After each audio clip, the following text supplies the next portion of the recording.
네, 지난 시간에 우리가 1절, 2절을 상고했습니다. 1절은 계시록 22장 17절 말씀처럼 성령과 신부가 말씀하시기를 오라 하시는도다.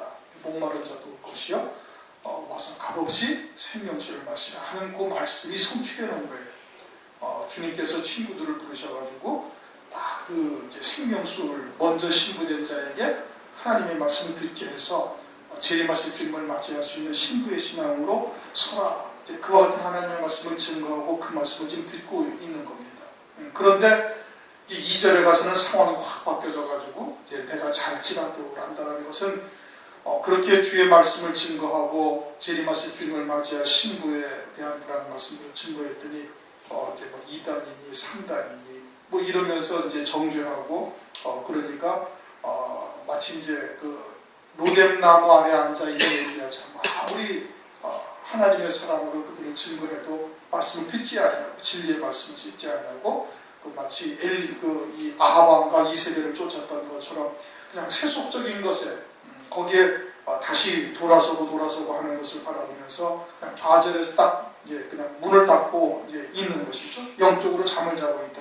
그러나 마음은 깨어져서 늘 첫째 부활의 영광 그리스도의 신부에 대한 소망은 가지고 있는 것이 그 소망을 가지고 있으니 그러니 주님이 이제 감화 감동의 역사를 하시는 겁니다. 나의 누이, 나의 신부, 나의 비둘기, 나의 완전한 자야 문을 열어라.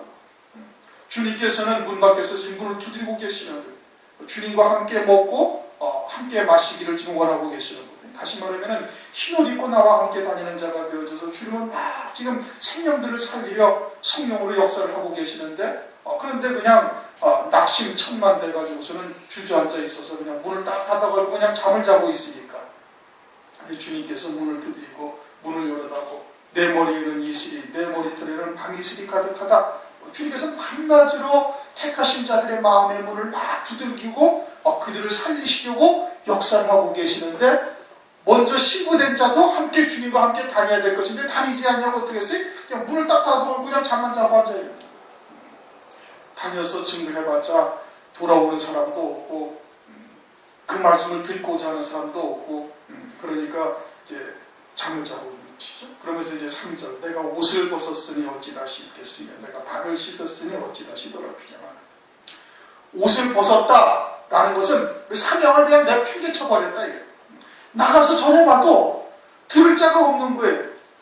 듣지도 아니할 뿐더러 되려 어떻게? 되려 뭐 2단이니 3단이니 뭐 이렇게 정죄하고 그리고는 앞에서야 얘기 안 하지만 뒤에 가서 엉뚱한 얘기들이나 하고 앉아있고 이러니까 그냥 의기소침해서 박 주저앉아 있는 마치 로뎀나무 아래 앉아있는 엘리야와 같은 그와 같은 상황이 된 거죠. 그러면은 그렇다고 해서 마음이 편한가? 그렇지 않다 이거예요. 주님께서 우리로 하여금 먼저 마지막 때에 대한 말씀을 먼저 주시고 신부의 길을 먼저 걸어갈 수 있도록 은혜를 베풀어 주시고 여러 가지 하나님께서 성령의 역사를 우리를 인도하고 계시지 않습니까? 깨닫게 하시고 하나님의 뜻이 무엇인지 말씀을 통해서 알게 하시고 그것이 우리가 지혜로워서 아는 것이 아니지 않습니까? 성령으로 깨우쳐 주시고 성령으로 하나님께서 하나님의 나라를 이루신 거예요. 잠근 동산이 되게 하신 거예요. 그 열쇠를 누가 가지셨어요? 다윗의 열쇠를 주님이 가지셨단 말이에요. 주님이 열어놓으신 거거든요. 그리고는 다른 혼잡된 것들이 들어오지 못하도록 주님께서 다 막아주시고 닫아놓으신 거예요.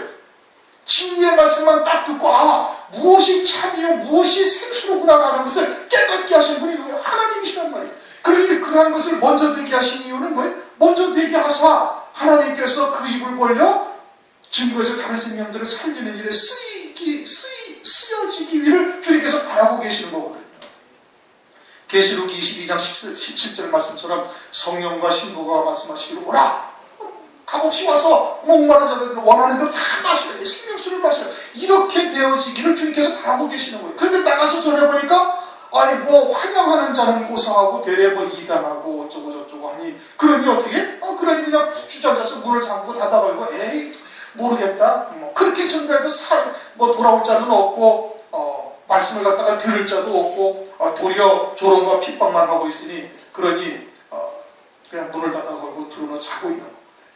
그런데 그 마음이 편해? 절대 편하지 아니하는 거예요. 그 마음 속에서는 하나님의 나라가 이미 이루어졌으니 그 영광이 보여졌으니 그 말씀이 새겨져 있으니 그러니 입을 봉하고 앉아있으니 그런데도 입을 봉하고 앉아있으니 답답하기가 이를 데가 없는 거예요. 문제는 어디에 있어요? 믿음의 문제인 거예요. 요한계시록 2장 13절을 보면은 네가 어디 사는 것을 내가 아노니 거기는 사단의 위가 있는 데라. 네가 내 이름을 굳게 잡아서 내 충성된 증인 안디바가 너희 가운데 곧 사단에 거하는 곳에서 죽임을 당할 때에도 나를 믿는 믿음을 저버리지 아니하였도다. 세상이 어떠할지라도 지금 사단의 위가 있는 데에서 안디바가 내 이름을 굳게 잡아가지고 그 믿음을 지켰다 이거예요. 지금 오늘날 우리가 처해져 있는 환경이 그것과 다른 바가 하나도 없는 겁니다. 그냥 쏙쏙 순물, 홍수물을 먹고 있으면서도 자기들이 홍수물, 죽을 멸망의 길로 가고 있다는 것을 전혀 깨닫지를 못하고 있는 거거든요. 마귀의 하수인들이 되어가지고 마귀의 종들이 되어져가지고 그저 육신의 정욕을 쫓아 살아가고 있으면서도 그걸 전혀 깨닫지를 못하고 있는 것이 그러니까 우리는 어떻게 해야 그런 가운데서 그러한 사단의 위가 있는 가운데서 우리가 있으니 그러니 어떻게 해야 된다? 내 이름을 굳게 잡아야 된다. 주님의 이름을 주님이 우리를 위해서 어떠한 사랑을 베푸시고 어떠한 은혜를 베푸셨는지 그런 주님의 사랑을 깨닫고 그 믿음에 견고히 서야 한다. 지금 그것을 말씀하고 있는 겁니다. 시편 3편 6절을 보면 다윗이 천만인이 나를 둘러치게 하여도 내가 두려워 아니하리이다. 그렇게 고백을 하고 있지 않습니까? 좀 쉬운 일이 아니거든요. 하나님의 말씀을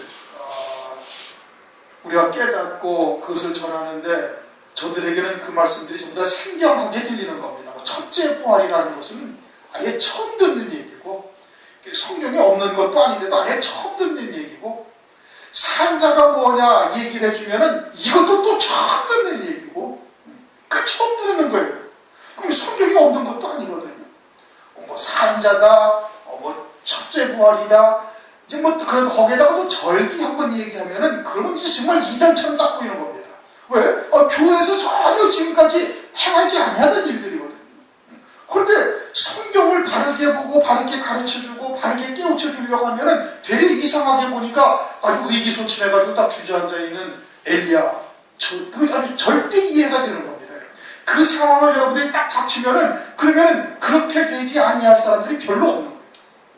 그렇게 성경이 충만한 엘리야도 로당네 와가지고 아버지 지금 속하니까 그냥 나 데려가 주셨으면 좋겠어요. 아무리 얘기해봐도 아무도 들을 사람도 없다 이거예요. 그런데 주님께서는 뭐라고 그래? 남은 자 7,000명을 두셨다고 말씀하고 있지 않습니까? 7,000명의 남은 자가 있대. 우리 눈에는 보이지 않지만 전 세계 방방곡곡에 신부로서 예비된 자들이 다 있는 거예요. 하나님께서 나름대로 다 연단하시고 그들을 훈련시키시고 그리고 그런 하나님의 말씀을 받을 수 있는 토양으로 그런 옥토로서 하나님께서 만들어가고 계시는 거예요. 우리 하나님의 말씀은 반드시 이루어지거든요. 그렇지 않습니까? 하나님의 말씀은 말씀하신 그대로 반드시 이루어지니 마지막 때 주의 재림의 때가 노아의 때와 같다 하신 말씀들은 그대로 이루어질 것이고 아울러서 흰옷 입은 무리가 아무라도 눈이 셀 수 없는 흰옷 입은 큰 무리가 있을 것을 말씀을 하고 계시니까 그와 같이 순교하고 그리스도의 신부로 서게 되어질 자들이 또한 다 남은 자들이 있음을 성경에서 말씀하고 있지 않습니까? 그러니까 어떻게 그대로 이루어질 것이에요.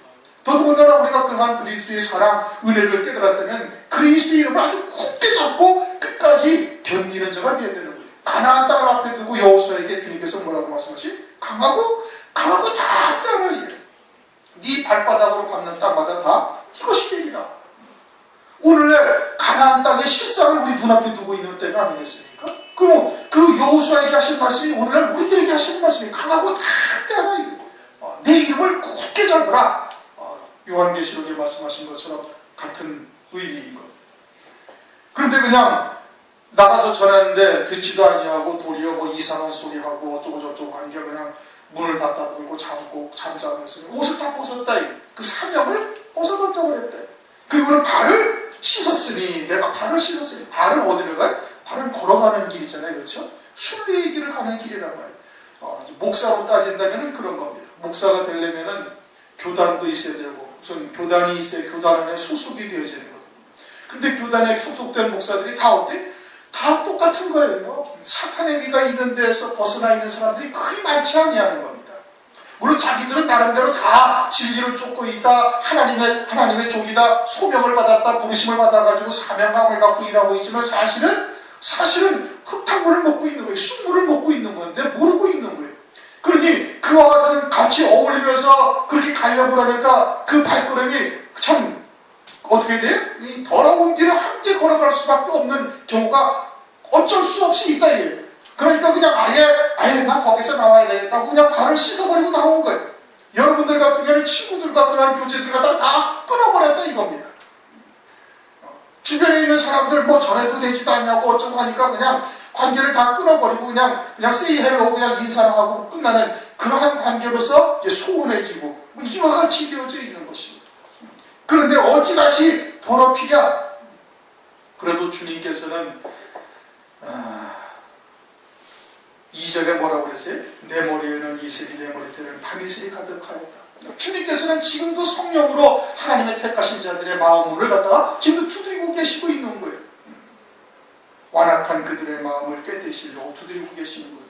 그런데 먼저 된 자로서 그냥 옷을 벗어버리고 그리고 발을 씻고서 그냥 들어누워서 잠을 자고 있는데 그러고 있으니까 이제 주님께서 와서 문을 두드리고 있는 것이죠. 그러면서 4절 나의 사랑하는 자가 문틈으로 손을 들이밀매 내 마음이 동하였어. 이제 문을 열어다고 문을 두드려도 일어나지 아니하니까 주님께서 어떻게 그냥 문틈으로 문 창살 틈으로 당신의 손을 갖다가 들이밀었다 이겁니다. 그 주님의 손은 어떤 손이? 못 박힌 손이죠. 피 흘린 손이에요.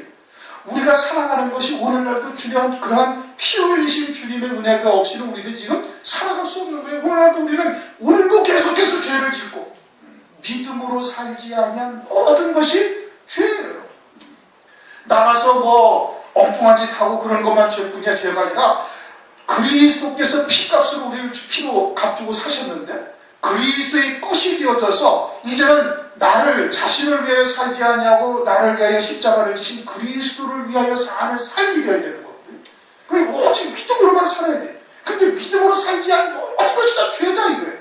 그러니 하루에도 수없이 많은 주님의 보혈을 우리가 밟고 지나오고 있는 것이거든요. 그것이 없이는 뭐 첫째 부활의 영광 하늘나라에 무슨 영광 아무 소용이 없는 거예요. 그리고 오늘도 그러한 주님의 보혈을 우리가 밟고 그 보혈의 공로로 오늘도 우리가 살아가고 있는데 그런 주님의 사랑을 깨달을 뿐만 아니라 그 손을 보니 그런 주님의 사랑이 우리한테 확 와 닿았을 뿐 아니라 그것뿐만이 아니라 하늘나라의 최고의 영광까지 예비해 놓으시고 그것을 깨닫게 하시고 그 길로 인도하신 그런 주님의 사랑을 볼 때 어디에 마음이 확 동하였다 이겁니다. 움직였다는 얘기죠. 그래서 일어나서 나의 사랑하는 자 위하여 문을 열 때 그래가지고 벌떡 일어나가지고 그러한 하나님의 사랑 그러한 주님의 사랑을 잊어버리고 잠시 망각하고 있었던 자신의 모습을 보고 주님은 지금도 나를 일깨워서 그와 같은 영광의 자리로 그러한 하나님의 뜻을 깨닫게 하시려고 지금 돌아다니고 계시는데 낮에는 이슬을 맞으시면서 하면은 밤이슬을 맞으시면서 그렇게 밤낮 없이 돌아다니고 계시는데 나는 먼저 된 자로서 그냥 문을 닫아 걸고 나가서 조금 핍박이 있다 조롱을 당한다 그런다고 해서 그냥 나가서 문을 딱 닫아 걸고 그냥 안에서 잠을 옷 벗고 발 씻고 그러고서 잠을 자고 있으니 그것이 주님의 은혜를 입은 자로서는 합당치 않냐고. 그리고 주님의 손이 막 문틈 사이로 막 들어오자 그러자 벌떡 깨닫고서 일어나가지고 나의 사랑하는 자를 위하여 문을 열었다. 열 때 몰약이 내 손에서 몰약집이 내 손가락에서 문빗장에 드는 거예요. 문빗장에 듣는다 하니까 이게 조금 표현이 이상한데 문빗장에 떨어지고 있다 이겁니다. 떨어져서 막 문빗장에 젖고 있다 이런 뜻이에요. 몰약이라는 것은 이미 앞에서 말씀드렸어요. 그렇죠? 썩을 육체로 썩지 아니할 영생의 열매 맺는 삶을 우리에게 주시는 분이 되게 주님께서 그와 같이 몰약의 집이라는 것은 이제 좀 더 구체적으로 표현하신 것인데 그것은 아주 도살할 양처럼 역임을 받는 자 완전한 이제 죽임당할 자로서 이제 그냥 이리 치고 저리 치고 그러면서 도살할 양처럼 순교의 신앙에 딱 다시 회복되어져 서고 있음을 지금 말합니다. 주님께서 그렇게 밤낮으로 막 덜으시면서 성령으로 그렇게 택하신 자들을 갖다가 깨우치시려고 가마감동의 은혜를 베풀어 주시고 여러 가지로 연단도 하시고 말씀으로 그들을 갖다가 가르치기도 하고 깨우치기도 하고 이러면서 다니시고 계시는데 나는 먼저 된 자로서 그렇게 드러누워 있다가 사명을 벗어버리고 있다가 그런 주님의 손을 갖다가 바라보면서 다시 회복이 되고 있는 거예요. 어떠한 회복이? 이제 주님처럼 순교의 길을 갈 수 있는 자로서의 신앙의 그런 믿음의 결단을 다시 하고 있다 이겁니다. 몰약이 떨어지고 몰약의 집이 내 손에서 떨어진다는 것은 그와 같은 믿음의 자리에 다시 오르고 있는 것입니다. 주님은 요한복음 10장을 보면은 선한 목자라고 말씀하시고 있고, 선한 목자는 양들을 위하여 제 목숨을 버린다. 요한복음 10장 11절에 그렇게 말씀하셨어요. 요한복음 10장 11절에 당신은 선한 목자인데 나는 양들을 위하여 내 목숨을 버린다. 그럼 그리스도의 것이 되어졌고 그리스도의 신부로서 어떠한 믿음의 자리에 서 있어야 될 것을 깨닫고 있는 자라면 주님이 걸어가신 그 길을 그대로 따라가야 되는 거예요. 나의 목숨을 버리는 한이 있을지라도 다른 생명을 살릴 수만 있다면 얼마든지 버릴 수 있는 믿음의 자리에 서야 되는 거예요. 그렇게 조를 위해 조일토록 죽임을 당게 되어지며 도살할 양처럼 여김을 받는 것이 마땅하게 여겨야 되는 것이고, 그것을 오히려 하나님 앞에 기꺼이 감사하면서 받아야 되는 거예요. 왜? 사도들도 그렇지 않습니까? 주의 예수의 이름을 위하여 능욕받는 일에 합당한 자로 여기심을 기뻐하면서 공약을 떠났다. 사도행전 5장 41절에 그러고. 그러니 그리스도께서 선한 목자로서 당신의 목숨을 자기 백성들을 위해서 희생하셨던 것처럼 우리도 그와 같은 순교의 길을 기꺼이 갈 수 있는 믿음의 자리에 서야 되는 겁니다. 그것이 지금 내 손에서 몰약의 집이 내 손가락에서 문을 열 때 몰약이 내 손에서, 몰약의 집이 내 손가락에서 문 밑장에 떨어지는구나. 나도 그와 같은 주님의 사랑을 깨닫고 주님의 길을 쫓고 있음을 말하는 것이고, 그러한 하나님의 말씀을 전할 때 대적하는 자들이 있습니다. 대적하는 자들, 이단으로 정죄하면서 대적하는 자들은 그건 패역한 백성들이에요. 그러나 완악해가지고 받아들이지 아니하는 심령도 있어요. 그들은 환난 가운데 깨질 수 있는 확률이 아주 높은 겁니다. 대적하는 자들은 패역해서 아예 하나님께서 화인 맞은 양식으로 내버리신 자들이기도 하지만, 그러나 완악해서 아직 받아들이지 아니하는 신령들이 있으니까 나가서 어떻게 돼? 나가서 전해야 되는 거예요. 그들을 위해서 전해야 되는 거예요.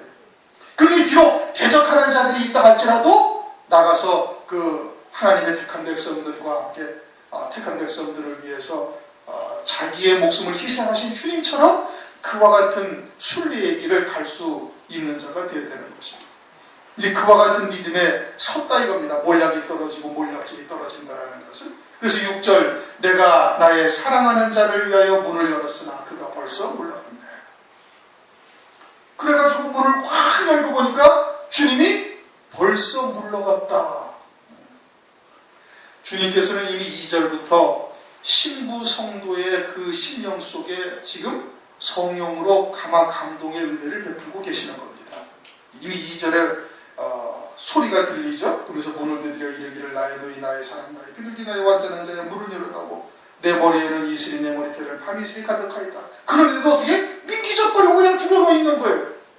옷을 벗었으면 내가 다시 입기 싫다 이거 그냥 민기적거리고 드러내는 거예요. 그러다가 안 되니까 주님께서 막 붙음 사이로 주님의 그냥 못 잡은 나 손을 갖다가 들이미니까 그때서야 벌떡 깨어납고 일어났다 이겁니다. 그런데 나가서 보니까 이미 주님은 나가신 거예요. 하나님께서 우리에게 성령으로 감동하실 때 즉각 반응을 해야 되는 겁니다. 이사야서 55장 6절, 너희는 여호와를 만날 만한 때에 찾으라. 가까이 계실 때에 그를 부르라. 그렇게 문을 두드리고 문을 열라고 말씀하시면서 나의 누이 나의 신부 나의 사랑 그렇게 부르실 때 그때 벌떡 일어나서 문을 열고 주님을 영접을 했어야 되는 거예요. 그런데 자꾸 민기적거리니까 결국에는 주님께서 막 붙은 사이로 갔다가 손을 들이미실 때 그때서야 마음이 동하여서 일어나가지고 그러는데 그것은 이미 늦었다 이겁니다. 오늘날 우리들도 성령께서 우리에게 감동의 역사를 하실 때 그때 즉각 반응을 해야 되는 겁니다. 자꾸 민기적거리고 늦추고 그냥 옷을 벗어서 어떻게 일어나려 하면서 더 불어넣어 있다가는 어떻게 돼? 그러면 주님과의 사이가 자꾸 점점 더 벌어지게 되어집니다. 그게 벌써 물러갔네. 그가 말할 때 내 혼이 나갔구나. 내 혼이 나갔다라는 것은 그 주님을 쫓아가서 내가 다시 순례의 길을 주님이 걸어가셨던 그 길을 내가 다시 가리라고 자기의 의지로 지금 쫓아가는 겁니다. 그러나 주님이 허락하신 그 길을 우리의 힘으로 또는 우리의 의지로 우리의 열심으로 갈 수가 있어요 없어요? 그 길은 우리의 힘으로 갈 수 있는 길이 아니에요. 내 힘으로 갈 수 있는 것이 아니라 주님의 인도하심을 따라 그리스도의 것이 되어 그 말씀에 붙잡힌 바 되어야 갈 수 있는 거예요. 요한계시록 1장 17절을 보면은 내가 볼 때 사도 요한이 주님의 모습을 쫙 봤습니다. 가슴에 금띠를 띠고 발을 빛나 주워갖고 얼굴에 까치기 나고 안에 주님의 어마어마한 영광의 모습을 딱 봤어요. 그것이 뭐예요? 이제 일곱 금초대 교회를 그와 같은 영광의 자리로 주님이 인도하시겠다는 거거든요. 그러니까 그 모습을 딱 보자 사도 요한이 어떻게 됐느냐? 요한계시록 1장 17절 내가 볼 때 그 발 아래 엎드려져 죽은 자같이 되네. 그가 오른손을 내게 얹고 가라사대 두려워 말라 나는 처음이여 나중이니. 그렇게 1장 17절에 말씀합니다. 사도 요한이 그와 같은 주님의 영광을 바라보고 그리고서는 자기도 그와 같은 자리로 이끌어 가실 것을 지금 보고 있는 거거든요. 그런데 사도 요한이 그 모습을 보자마자 어떻게 됐어요? 그냥 주님 앞에 발 앞에 팍 엎드러져가지고 죽은 자같이 되었다. 나는 도저히 이와 같은 자리를 갈 수 없는 존재다. 그래서 주님께서 그 오른손을 갖다가 내게 얹고 가라사대 두려워 말라 나는 처음이다. 다 주님께서 이루어 가시는 역사다. 너는 아무것도 두려워할 것이 없다. 그러니까 하나님의 말씀에 완전히 결박된 자, 붙잡힌 바 된 자, 그래서 성령의 충만함을 입은 자가 되어져야 그 길을 갈 수가 있는 거예요. 그런데 내가 그냥 주님이 물러갔다고 생각을 하고 쫓아나간 거예요. 사실은 주님은 내 안에 들어와 계신 거예요. 이미 문을 두드리고 그 주님의 음성을 들을 때는 이미 이 동산은 잠근 동산이죠. 이미 주님이 만들어 놓은 동산이라는 말씀. 그러니 주님이 이미 가마 감동의 역사를 하시고 주님께서 은혜를 베풀고 계시는데 즉각 반응하여 그 말씀과 하나가 되어져서 따라갔어야 되는 건데 민기적거리다가 나중에서야 일어나게 되어지니까 주님을 찾을 수가 없게 되어지는 거예요. 그만할 때 내 혼이 나갔구나. 내가 이제 열심히 주님의 길을 따라서 나도 그 좁은 길 협착한 길을 내가 쫓아가리라 나가고 보니 내가 찾아도 그 못 만나고 불러도 응답이 없구나. 주의 길은 주님과 하나가 되어져서 온전히 그리스도의 것이 되어질 때 그와 같은 믿음의 길을 우리가 갈 수가 있다. 이것은 누누이 강조해서 지금 말씀드리고 있는 것이죠. 그래서 7절 성중에서 행순하는 자들이 나를 만나네. 그래서 나가서 이제 주님을 찾으러 다니는 거예요. 그런데 그 성중에 가서 행순한다, 돌아다니고 있는 자들을 만났다. 이게. 그 성이라는 것은 어떤 성이에요? 이것은 장차 음녀교회가 되어질 큰 성 바벨론인 거예요. 혼잡된 말씀, 쑥물로 살고 있는 그들이 거기서 행순하는 자들을 만났다는 것은 과연 자기들이 가르쳐준 교리대로 자기들이 가르쳐준 대로 지금 그렇게 살아가고 있는지 그러한 말씀으로 살고 있는지 아닌지를 돌아다니면서 지켜보고 있는 자를 지금 만난 겁니다. 그런데 우리가 가진 말씀은 그들과는 전혀 다른 말씀이죠. 그들은 무천년주의나 인본적이고 또는 그런 이제 세속적인 신앙을 가진 자들이기 때문에 그러한 말씀으로 나온 결론이 그냥 무천년주의나 아니면 환란전, 휴거가 된다든지 이와 같은 말씀들을 가지고 있는 거거든요. 그런데 첫째 권이다. 교회가 환란을 다 지나가야 된다. 한때 두때 반때 그 믿음을 따라서 예수의 증거와 하나님의 말씀을 위하여 신규한 자들이 그리스도의 신부가 된다. 어쩌고 저쩌고 그러한 자기들과는 전혀 다른 이야기들을 하고 있으니까 어떻게? 나를 친다게 쳐서 상하게 하였고 정죄하고 이단시하고 핍박하고 이제 그와 같이 내치는 겁니다. 다시 하나님의 말씀을 증거하고 다른 생명들을 살리려고 나가서 증거하다 보니까 이제 또 다시 핍박을 당하고 조롱을 당하고 그러는 것이지요. 성벽을 파수하는 자들이 나의 웃옷을 벗겨 취하였고, 성벽을 파수하는 자들이라는 것은 마치 여리고성을 아주 견고한 여리고성을 지키는 자들처럼 들어가지도 못하게 하고 나가지도 못하게 딱 하는 거예요. 자기들이 세워놓은 교리나 그런 어떤 교단의 그런 울타리 밖으로 나가지도 못하게 하고 거기서 들어오지도 못하게 하는 거예요. 나가려고 하면 어떻게? 나가려면 치는 것이고 들어오려고 해도 마찬가지고 이와 같이 해서 아주 그냥 웃옷을 벗겼다라는 것은 목사의 직분과 같은 또는 세상에서의 그런 생업과 같은 모든 것들을 다 빼앗아 버리는 거예요. 하지 못하게 하는 거예요. 이제 장차는 목사가 이제 면직당하게 되어질 일들도 이제 있을 겁니다. 뭐 지금이야 뭐 그렇게까지 이야기를 하고 있지는 아니하지만, 그러나 이제 장차는 앞으로 그렇게까지 되어져서 목사가 이제 파직당하고 파면당하고 면직당하고, 여러분들은 여러분들의 생업의 터전에서 쫓겨나가기도 하고, 뭐 이와 같은 일들이 앞으로 이제 벌어지게 되어질 것을 말씀을 하고 있는 거예요. 그런데 마태복음 5장에 너를 송사하여 속옷을 가지고는 하던 자에게 겉옷까지도 주라, 그렇게 말씀하고 있지 않습니까? 생업을 빼앗고자 할 때 아예 그냥 목사의 직분까지도 다 주고, 여러분들의 그냥 사회적인 그런 직분까지도 다 던져버리고 오직 진리하시는 주님을 위하여 이제 강하고 담대한 믿음을 갖고 달려나가는 것밖에 없는 것이죠. 그렇게 되어질 것을 말씀을 하고 있는 겁니다. 이제 지금은 여러분들이 이제 이러한 상황을 이제 실감을 하지 아니하니까, 체험하지를 못하니까 이제 이것을 이제 와닿지 못하지만, 저는 아주 이제 진짜로 체험을 하고 있는 거예요. 아주 체감을 하고 있는 거예요. 지난번에도 이제 잠깐 말씀드렸던 것처럼 필리핀에 가서 그런 하나님의 말씀을 증거할 때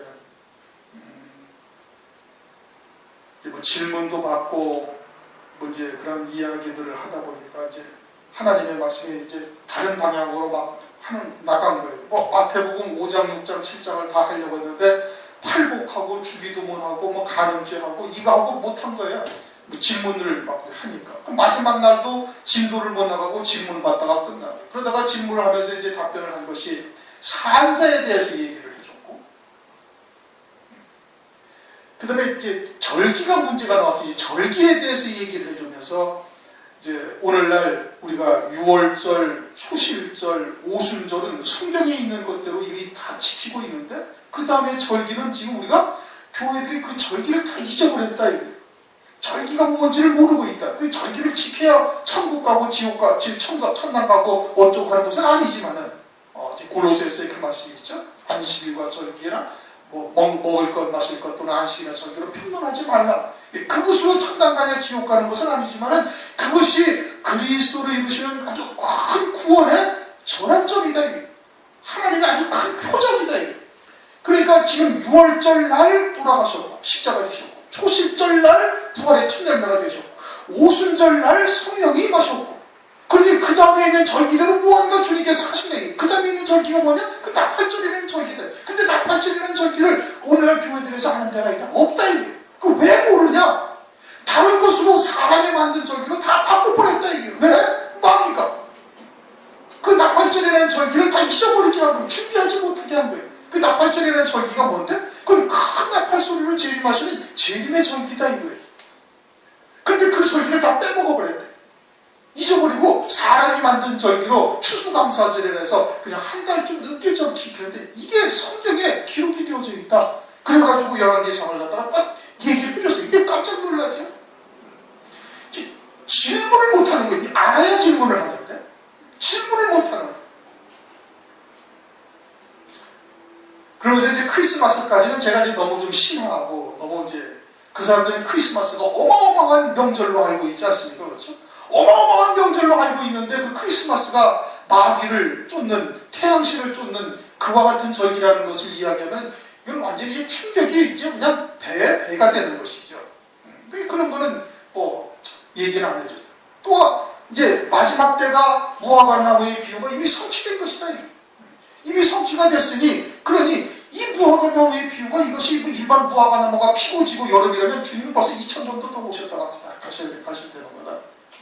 그러니 그 무화과 나무의 비유라는 것이 그냥 이 실제적인 문자적인 무화과 나무의 비유를, 무화과 나무를 말씀하시는 것이 아니라, 이건 이스라엘이라는 나라가 독립한 것이요. 그러면은 주의 재림이 문 앞에 이르렀으니, 지금 이제 그러고서도 지금 1948년에 독립을 해가지고 지금 60여 년이 지나버렸으니, 그러니 얼마나 주의 재림이 임박한 때냐. 그런데 주의 재림을 누군가 지금 준비하고 있는 사람이 어디 있냐? 없다. 이게 다 그냥 휴거될 것, 아니면은 무천년주의를 다 바라보면서 그것으로 믿고 살고 있대. 근데 노아의 때와 같대. 노아의 때가 어땠는데? 노아의 때가 그 사람이 독자냐? 한번 봐라 이 성경. 수없이 많은 하나님의 백성들이 있었는데, 믿음의 족보에 그런 기록된 하나님의 자녀들이 있는데, 그들이 다 멸망당하고 노아와 그 8식구 가족들만 구원받은 것인데, 마지막 때도 그렇다는 것은 교회에 대한 이야기지, 세상은 멸망당하고 교회는 다 구원받는다는 뜻이 아니다. 그게 아니다. 잘못된 거다. 이게. 만약에 그것이 그 노아의 때의 비유가 주님께서 하신 말씀이 그렇지 않고 교회는 다 구원받고 세상은 멸망당한 것이라면, 그건 성경이 잘못됐다는 얘기다. 그럼 누가복음 18장에도 인자가 올 때 세상에서 믿음을 보겠느냐 하신 말씀이 잘못된 것이고, 지금 세상에 있는 교회들이 다 휴거되어져서 하나님 공중에 재림하시는 주님을 맞이해가지고 그리스도의 신부가 다 된다면은, 그러면 인자가 올 때 믿음을 보겠느냐 하신 말씀이 잘못됐다는 얘기다 이거. 그러고 나서부터는 이제 답변이 이제 없어지는 거예요. 질문이 딱 끝났어요. 뭐 시간도 다 됐고. 그래가지고 돌아왔더니 이제 막 2단이니 3단이니 뭐 하면서 막 이제 수근수근 얘기가 이제 그쪽에서 들린 거예요. 그러니까 이제 여기 같이 갔던 목사님이 이제 자기도 이제 힘들었다 뭐 어쩌고 저쩌고 하면서 이제 그 사람들하고 얘기하면서 뭐 저희 이제 총회에다가도 뭐 가서 얘기를 하고 어쩌고 저쩌고 이제 그랬던 거예요. 그러니까 이제 김종춘 목사가 좀 뭐 2단 같다. 이 얘기는 못해도 2단이라고 얘기는 못해도 이제 그렇게 비슷하게 얘기가 막 다 돌고 있는 거예요 지금. 그러니까 이제 쫓겨날 가능성이 아주 이제 높죠. 쫓겨날 가능성이. 그거를 보면서 그거를 당하면서 이 마지막 때 이게 참 심각하구나. 우리가 이걸 말씀은 우리가 지금 보아가면서 가볍게 우리가 생각하고 넘어갈 일들이 아니다 이겁니다. 실제 딱 당하게 되어지면은 이게 참 기분이 아주 묘한 거예요. 인간관계가 다 끊어지죠. 사회적인 모든 연결되었던 관계 교류들도 다 끊어져 버리죠. 교단에서 2단으로 딱 찍어버리면은 곤란하잖아요. 뭐 어디 가지도 못해. 다른 데 가면은 당신 어디 있다 왔어? 아무개 있다 왔어? 그러면 대충 나가니까 전화 걸어보고 어쩌고 저쩌고 하면은 금방 다 들통나는 거예요. 다 알 수가 있는 거예요. 그러니까 이게 마지막 때가 되기도 전에 벌써 이런 일들을 겪으니까 이게 막 마음이 졸여지는데, 몸무게가 한 2kg 빠졌을걸요 제가 지금. 한 2주 사이에 그 얘기를 듣고서 이게 참 심각한 문제로구나. 우리가 막상 이것이 눈앞에 닥치고 우리한테 딱 다가오게 되어지면 이렇게 겪는 일들이 이게 간단한 일이 아니에요. 문을 닫고 문 빗장 걸어잡고 그냥 잠자버리는 거, 이게 충분히 이해가 되는 얘기예요. 그러니까 지금 이러한 과정들을 통해서 우리로 하여금 믿음을 더욱더 견고히 하려는 얘기입니다. 이 말씀을 제가 오늘 보면서 어쩌면 하나님께서 이렇게 이미 한 몇천 년 전에 쓴 하나님의 말씀을 가지고 마지막 때 그리스도의 신부들이 걸어가야 할 길들을 어떻게 이렇게 적나라하게 하나님께서 표현해 놓으셨는가, 기가 막힌 분인 것이지 뭐야. 그러면서 다시 한번 힘을 얻고 정말 우리가 믿음을 더욱더 가지고 그냥 견고히 예수의 이름을 확실하게 붙잡고 그리스도로부터 우리가 받은 사랑이 어떠한지 마지막 때 이루어 가신 그 과정들을 성경에 기록해 놓은 것을 우리가 아주 정확하게 깨닫고 확실하게 믿어야 되는 거예요. 그래야 여러분들도 흔들리지 않는 겁니다. 다 흔들리겠어요 보니까. 제가 딱 당해보니까 이게 보통 일이 아닌 거예요. 여러분들도 이제 앞으로 당할 일들이에요. 여러분들도 당할 일들이니까 이것을 아주 심각하게 받아들이고 그러한 말씀들을 잘 기억하고 우리가 믿음을 그냥 느슨하게 대충 그래도 우리는 진리를 듣고 있으니까 괜찮겠지, 그거 안 됩니다. 그래가지고 마지막 때 감당하지 못해요. 그러니까 단단하게 결단을 하고 믿음에 믿음을 더하여야 될 것이고 성령의 충만함을 구하셔야 될 것이고, 그리고 말씀을 통해서 우리의 신앙을 자꾸 다질 수 있는 그와 같은 자리에 여러분들이 서야 되는 겁니다. 그렇게 되시길 주님의 이름으로 축원합니다. 통솔을 잠시 기도하시겠습니다.